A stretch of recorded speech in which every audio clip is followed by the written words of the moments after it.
Welcome to The Pulse at Tallahassee Memorial Healthcare. I'm your host, Maggie McKay. Dealing with breast cancer in minority and underserved populations can look very different than in other regions. So today, breast surgical oncologist Dr. Shlermine Everidge is going to explain the differences, like why rates are higher and some barriers that need to be changed, among other things. Thank you so much for being here, Dr. Everidge. Thank you for having me.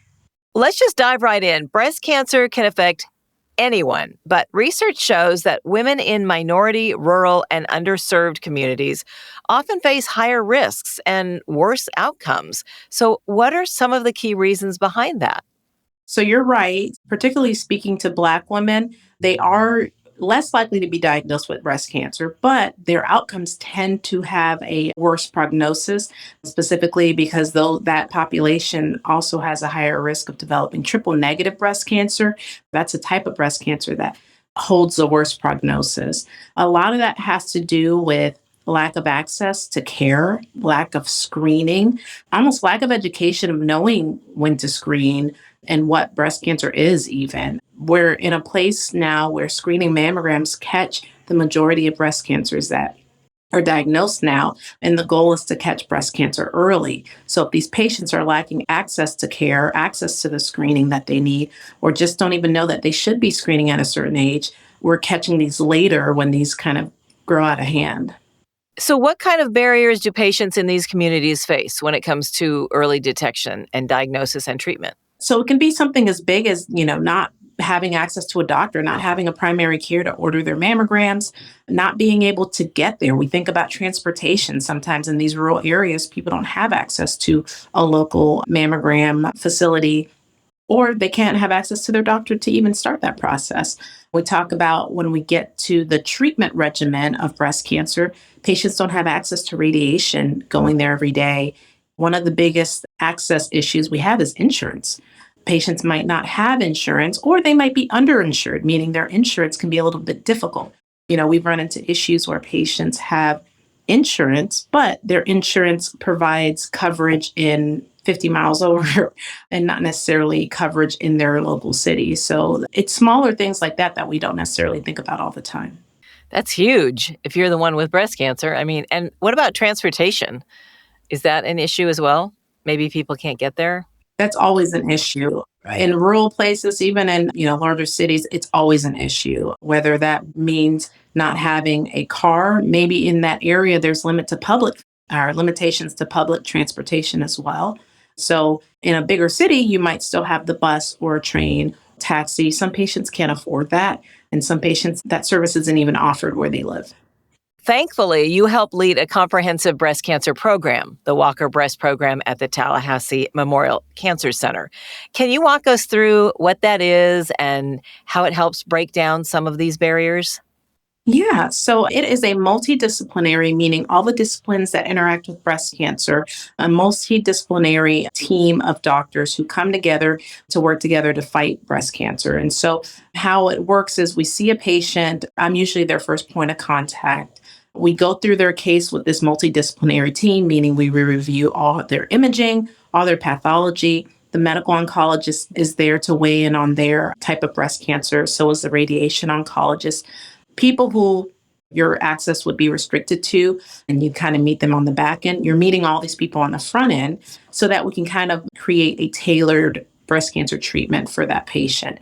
It does limit the need for multiple doctor's visits prior to getting a treatment plan in place. So all in one building. If you need to speak to the radiation oncologist, they're there. Same thing with the medical oncologist, because sometimes surgery isn't the first line of treatment. So it's important to talk to the medical oncologist to talk about potentially chemo and things like that. It reduces the fragmentation that can sometimes come with multiple doctors' visits. And as we mentioned a little bit, access is a big challenge for a lot of patients. So how does the Walker Breast Program support women who may not have easy access to transportation, insurance, or specialty care? I know you answered it somewhat, but a little more in depth. Yeah, we have an amazing group of navigators led by Amy Anderson, our navigator extraordinaire.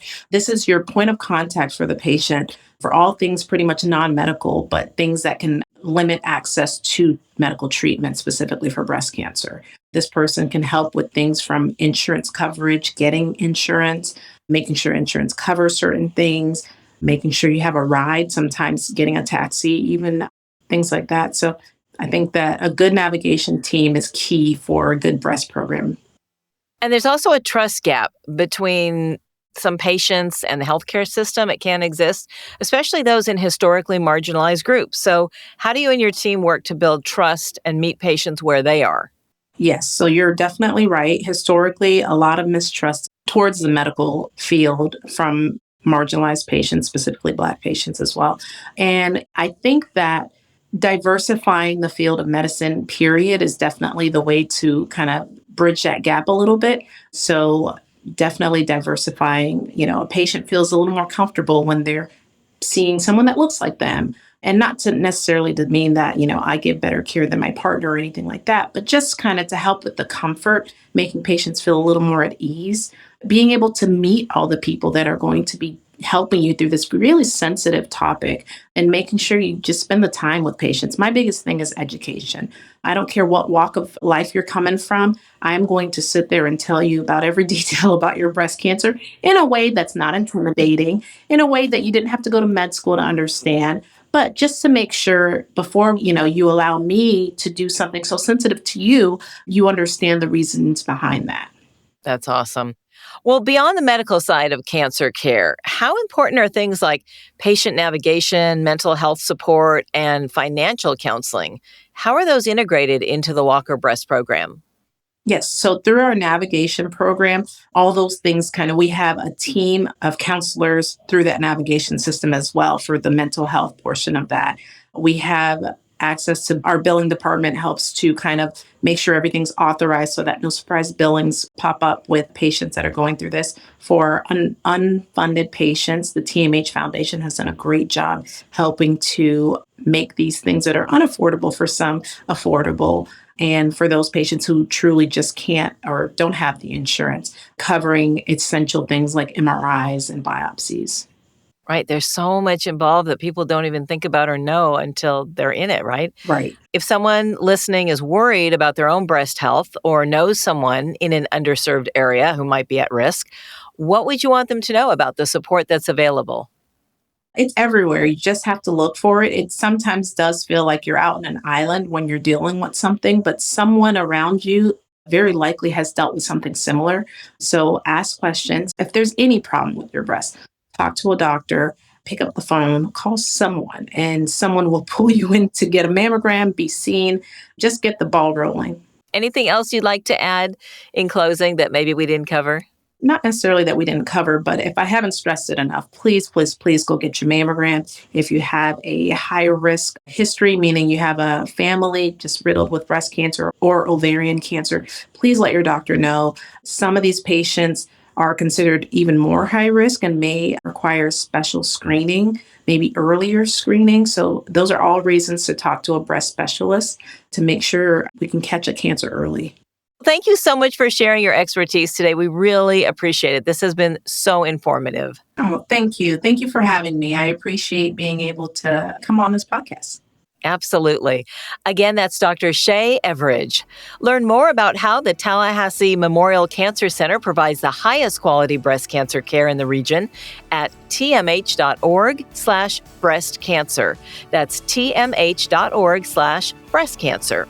If you found this podcast helpful, please share it on your social channels and check out our entire podcast library for topics of interest to you. Thanks for listening to The Pulse at Tallahassee Memorial Healthcare.